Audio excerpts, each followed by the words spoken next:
12768. Today, in WIDC Close to You, we are visiting a wonderful organization that has serving West Indy for many years.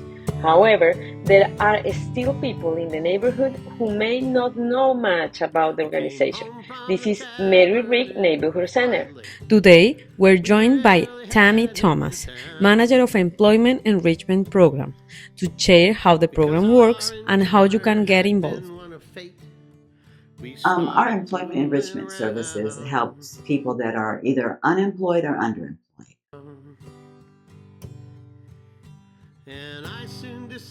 So they will come to us and we will identify what their natural skills and abilities are and determine what it is that they want to do.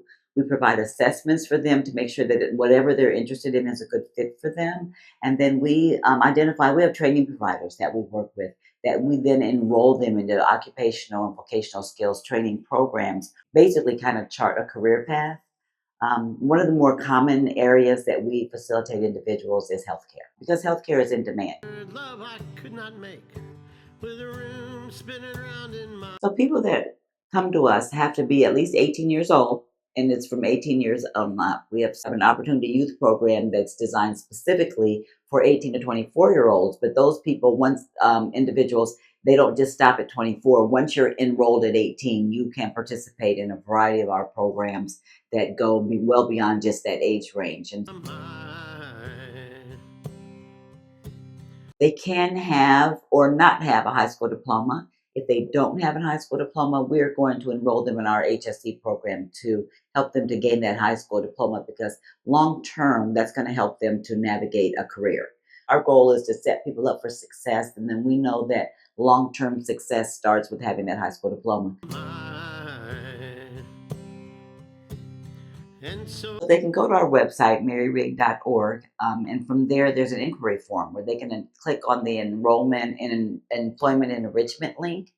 From there, there's going to be a data form, an inquiry form they could submit, and it's going to ask for basic demographic information, their name, their address, their phone number, their email, if they have a high school diploma, what their career goals are, what they're interested in. And that once they submit that form, it's going to come directly to the employment team. And at that point, we're going to reach out to them, invite them to an orientation where they're going to come and learn about the various programs that we have with regard to employment, with regard to training, with regard to being assigned an employment coach that's going to walk them through applying for training, help walk them through even looking for just another job. If they already have a credential, some kind of certification, sometimes people come to us and they already have some sort of credential, but they just need to help to navigate to finding that next piece of career, referred to as the ABC approach: any job, better job, career.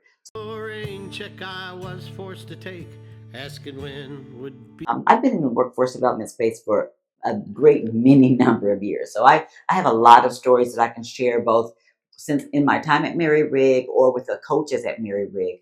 But the one that sticks out most in my mind is we had a coach that helped a young man that came to the 18 to 24-year-old program. And he wanted to get in a career pathway for healthcare, and he became a CNA. And so from there, he came back because after 1 year's time, we will help you with funding for another career pathway or another certification. So he came as a CNA and went through certification for a CNA, and then he returned, and we helped him to become a QMA, which is Qualified Medicine Aid. And then he came back after that, and he wanted to become an LPN. So we helped facilitate him getting enrolled into and accepted into an LPN program, which he did. But he wanted to go further in healthcare, so then he became a registered nurse. And then he sent his girlfriend at the time through our program, and she became a CNA and a QMA, and she became an LPN and an RN. They got married and they established a family. They got on a financial path where they purchased a home. They purchased several homes. They have several homes now and have now sent their kids and other people in their families. So that's kind of what we see as that couple of generations and that ongoing measure of success, because that long-term trajectory or that long-term relationship is how we really gauge success. Be the best time.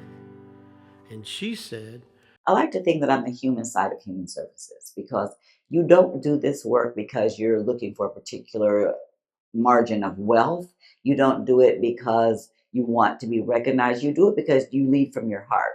And you have to be a servant leader to do this job.